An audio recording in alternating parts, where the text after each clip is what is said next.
यह तन विष की बेलरी, गुरु अमृत की खान। शीश दिए जो सदगुरु मिलया, तो भी सस्ता जान। यह तन विष की बेलरी है। गुरु कौन है? अमृत की खान है।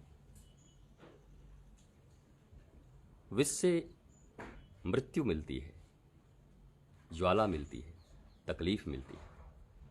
अमृत जीवन देती है, आनंद देती है, प्रेम देती है।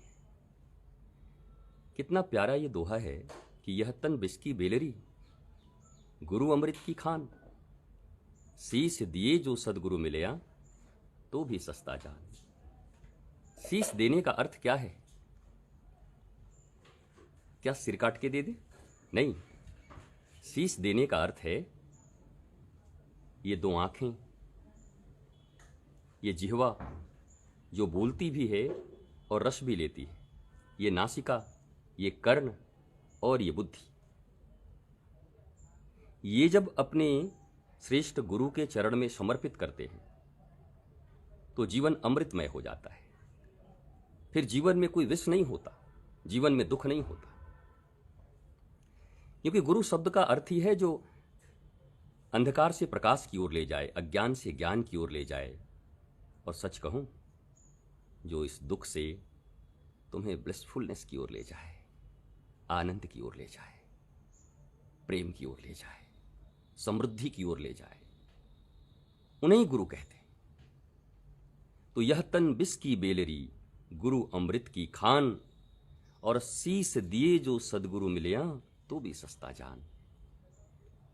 मां, पिता, परिवार, समाज, यह भी गुरु के रूप है, पर इनकी एक सीमाएं हैं और उस सीमा तक एक गुरु का वो रोल प्ले करते हैं आपके जीवन में।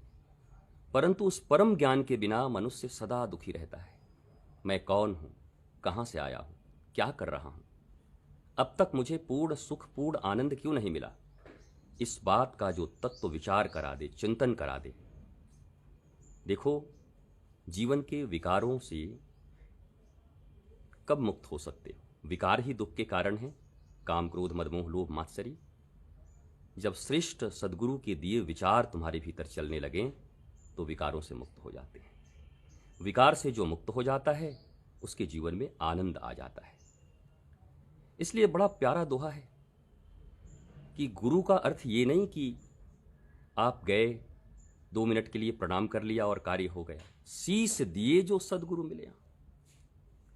शीश का अर्थ है ये बुद्धि, ये दोनों आंखें, ये कर्ण, ये जिह्वा,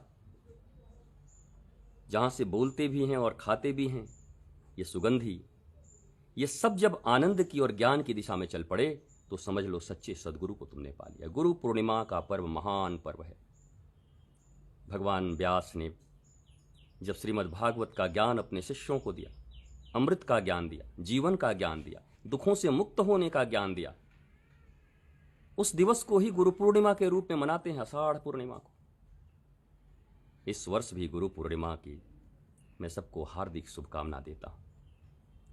और निश्चय ही गुरु के बिना निस्तार नहीं है। गुरु बिन भव निधि तरहि न तोई, जो बिरंचि शंकर सम होई। रामचरितमानस में भी लिखा हुआ है। मैं अपने जीवन में अपने प्यारे बच्चों को, जिन्हें लोग शिष्य कहते हैं, इस रूप में देखता हूं। गुरु कौन है? जला हुआ दीपक है। शिष्य कौन है? बुझा हुआ दीपक है।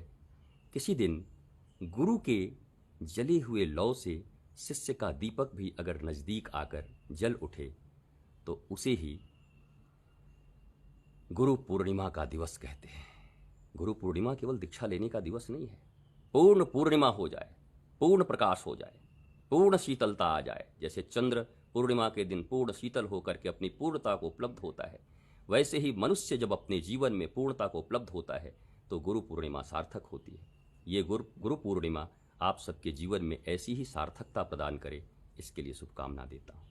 मेरे लिए मेरे बच्चे, मेरे शिष्य, वो धीरे धीरे जले हुए दीपक हैं, जो स्वयं तो प्रकाशित होते ही हैं, अनंत लोगों को प्रकाश देते हैं, और उनके सानिध्य और संपर्क में जो आता है वह भी जला हुआ दीपक बन जाता है। आइए गुरु पूर्णिमा को आनंद, प्रेम और गहराई के साथ मनाएं। आप सबको बहुत बहुत गुरु पूर्णिमा की बधाई।